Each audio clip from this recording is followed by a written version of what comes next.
My name is Ellen Patton. I'm a 25-year survivor of mesothelioma. I was exposed to asbestos in several different ways. My father used to work on our house, and we lived there while he was working on it, and drywall and so on. But another way is all my relatives on my dad's side are from Pittsburgh. They all worked in the steel mills.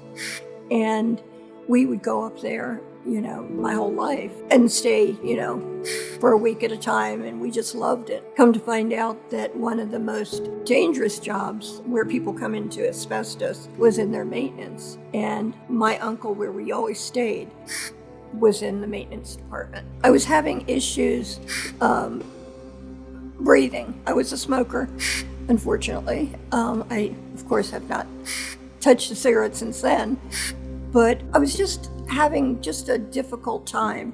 And I went to my doctor, and the last thing I was expecting was to have cancer, more or less, mesothelioma. I was diagnosed at Hopkins, and I went to have surgery, the pleural stripping. When he opened me up, he said that the cancer was just everywhere. Both lungs, diaphragm, it was just too much. He couldn't do anything. So he closed me back up. I did a lot of research, and I decided I was going to go to the different specialists around the country. They all gave me the same prognosis, but my last doctor told me just to do what I think is best. I did an alternative treatment, a clinic in the Bahamas, immunotherapy. I did that for, I think, about 7 or 8 years. It was before it was available here. Of course, insurance didn't pay for it, but I was feeling better.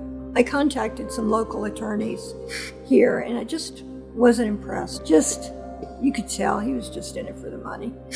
And the other one, I just felt like he was too big, and I was a number. I got back and contacted Simmons, Hanley, Conroy. John Simmons himself flew to Baltimore on a snowy day and came to visit with me at the kitchen table. He was so impressive.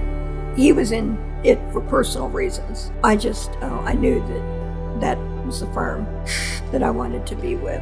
After that, everyone that I met, again, they were in it for the same reasons that I wanted them to be in it, and that was for the people. They were very active with MARF and with ADAO, and again, that was very important to me that they were putting money towards the research and the banning of the asbestos.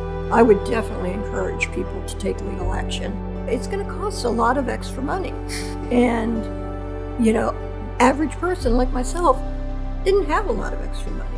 Because of my settlement, I was able to rent an apartment. So it was very important to be able to do that. I have enjoyed every moment working with Simmons, Hanley, Conroy. The people there are salt of the earth. I will always be grateful to the Angelides brothers and to John Simmons. They're good people. And whether I have a year and a half or 50 years, 60 years, I want to be only around good people.